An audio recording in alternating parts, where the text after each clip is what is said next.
Hi hello friends, ಎಲ್ಲರೂ ಹೇಗಿದ್ದೀರಾ? Welcome back to my channel. ಎಲ್ಲರೂ ಚೆನ್ನಾಗಿದ್ದೀರಾ ಅಂತ ಭಾವಿಸ್ತಾ ಇವತ್ತಿನ ವೀಡಿಯೋನ ಸ್ಟಾರ್ಟ್ ಮಾಡ್ತಾ ಇದ್ದೀನಿ.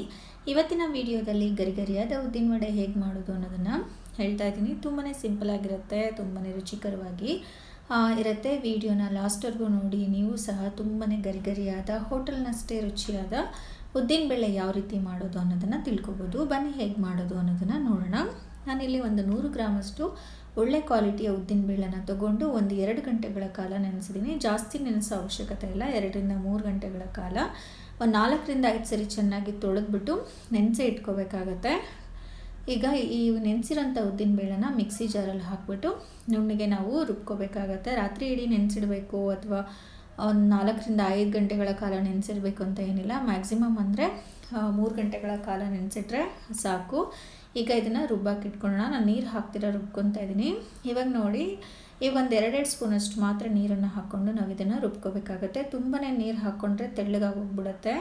ಅದಕ್ಕೋಸ್ಕರ ನೀವು 1-2 ಸ್ಪೂನಷ್ಟು ನೀರನ್ನು ಹಾಕ್ಬಿಟ್ಟು ಉದ್ದಿನ ಬೇಳೆನ ಮಿಕ್ಸ್ ಮಾಡಿಬಿಟ್ಟು ಮತ್ತೆ ಮಿಕ್ಸಲ್ಲಿ ಹಾಕಬೇಕು.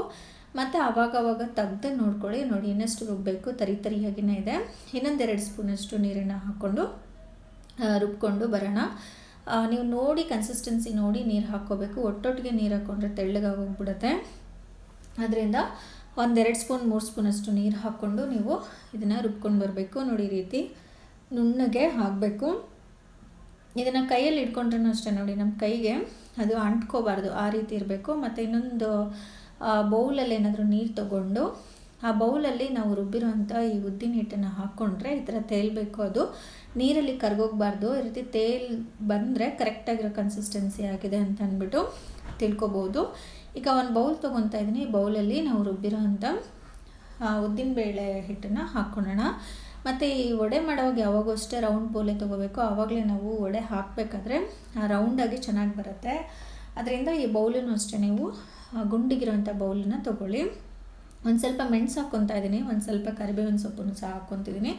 ಮೆಣಸನ್ನ ಸ್ವಲ್ಪ ಚಚ್ಚಿಬಿಟ್ಟು ಹಾಕ್ಕೋಬೇಕು. ಹಾಗಂಗೆ ಹಾಕಿದ್ರೆ ಎಣ್ಣೆಲಿ ಹಾಕುವಾಗ ಸಿಡಿಯೋಂಥ ಚಾನ್ಸಸ್ ಇರುತ್ತೆ. ಖಾರಕ್ಕನುಸಾರವಾಗಿ ಹಸಿಮೆಣಸಿನ್ಕಾಯಿ ಒಂದು ಸ್ವಲ್ಪ ಜಾಸ್ತಿ ನಾನು ಶುಂಠಿನ ಯೂಸ್ ಮಾಡ್ತಾಯಿದ್ದೀನಿ. ಶುಂಠಿ ಕಮ್ಮಿ ಬೇಕನ್ನೋರು ಹಾಕ್ಕೋಬೋದು. 1 ಹಿಡಿಯಷ್ಟು ಕೊತ್ತಂಬರಿ ಸೊಪ್ಪನ್ನು ಹಾಕ್ಕೊತಾ ಇದ್ದೀನಿ. ಕೊತ್ತಂಬರಿ ಸೊಪ್ಪು ನೀವು ಎಷ್ಟು ಬೇಕಾದ್ರೂ ಹಾಕ್ಕೋಬೋದು, ತುಂಬಾ ಚೆನ್ನಾಗಿರುತ್ತೆ. ಈಗ ಇದಕ್ಕೆ ರುಚಿಗೆ ಅನುಸಾರವಾಗಿ ಉಪ್ಪನ್ನು ಸಹ ಸೇರಿಸ್ಕೊತಾ ಇದ್ದೀನಿ.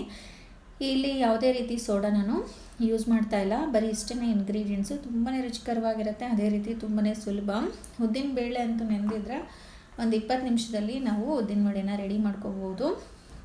ಅಷ್ಟು ಸುಲಭವಾಗಿರುತ್ತೆ ಮತ್ತು ಕರೆಕ್ಟಾಗಿರೋವಂಥ ರೀತಿಯಲ್ಲಿ ನಾವು ಉದ್ದಿನ ವಡೆನ ಮಾಡ್ಕೋಬೋದು.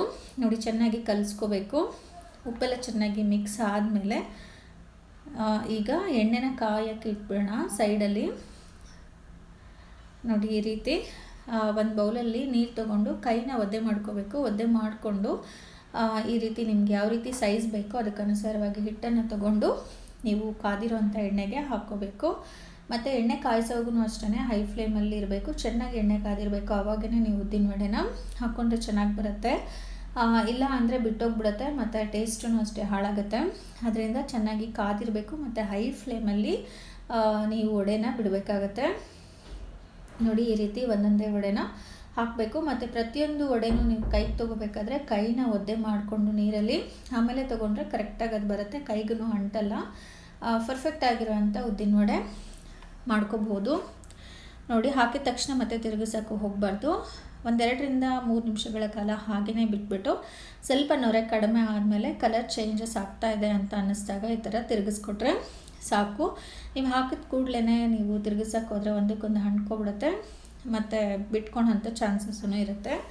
ಅದಕ್ಕೋಸ್ಕರ ನೀವು 1-2-3 ನಿಮಿಷಗಳ ಕಾಲ ವೆಯ್ಟ್ ಮಾಡಿ ಇದು ಮಾಡ್ಕೋಬೇಕು. ಒಂದ್ಸರಿ ತಿರುಗಿಸಾದ್ಮೇಲೆ ಫ್ಲೇಮ್ನ ಮೀಡಿಯಮ್ ಫ್ಲೇಮ್ ಮಾಡ್ಕೊಂಬಿಡ್ಬೇಕು. ಮೀಡಿಯಮ್ ಫ್ಲೇಮಲ್ಲೇ ನೀವು ಇದನ್ನು ಚೆನ್ನಾಗಿ ಕರಿತಾ ಬರಬೇಕು. ನೋಡಿ ಈ ಥರ ಚೆನ್ನಾಗಿ ಗೋಲ್ಡನ್ ಕಲರ್ ಬಂದಿದೆ. ಕಲರು ಸಖತ್ತಾಗಿದೆ. ಒಳಗಡೆನೂ ಚೆನ್ನಾಗಿ ಬೆಂದಿರುತ್ತೆ. ಆವಾಗ ತೆಗೆದ್ರೆ ನಮಗೆ ರುಚಿಕರವಾದ ಉದ್ದಿನ ವಡೆ ರೆಡಿ ಆಯಿತು. ನೋಡಿ ನಾನು ಮತ್ತೊಮ್ಮೆ ತೋರಿಸ್ತಾ ಇದ್ದೀನಿ. ಎಣ್ಣೆ ಚೆನ್ನಾಗಿ ಕಾದಿರಬೇಕು ಮತ್ತು ಹೈ ಫ್ಲೇಮಲ್ಲಿ ಇರಬೇಕು. ಈ ರೀತಿ ನೀವು ಉದ್ದಿನ ಹಿಟ್ಟನ್ನು ತಗೊಂಡು ಬೌಲಲ್ಲಿ ನೀರಿಟ್ಕೊಂಡು ಒಂದೊಂದು ವಡೆ ಬಿಡಬೇಕಾದ್ರೂ ಕೈನ ಚೆನ್ನಾಗಿ ಒದ್ದೆ ಮಾಡಿಕೊಂಡು ಎಣ್ಣೆಗೆ ಹಾಕ್ಕೋಬೇಕು. ಆವಾಗ ಕೈಗೂ ಅಂಟಲ್ಲ ಮತ್ತು ಉದ್ದಿನ ವಡೆನೂ ಬಿಟ್ಟೋಗಲ್ಲ. ನೋಡಿ ಈ ರೀತಿ ಹಾಕ್ತಾ ಬರಬೇಕು. ಮತ್ತು ಅದೇ ರೀತಿ ಎಲ್ಲ ಹಾಕಾದ್ಮೇಲೆ 1-2 3 ನಿಮಿಷಗಳ ಕಾಲ ನೀವು ವೆಯ್ಟ್ ಮಾಡಬೇಕು. ಮತ್ತು ವಡೆ ಬೇಯೋದಕ್ಕೆ ಸ್ವಲ್ಪ ಜಾಗ ಇರಬೇಕು. ಆ ರೀತಿ ಒಟ್ಟಿಗೆ ನಾವು ಜಾಸ್ತಿ ಹಾಕ್ಕೊಳೋದು ಬೇಕಾಗಲ್ಲ.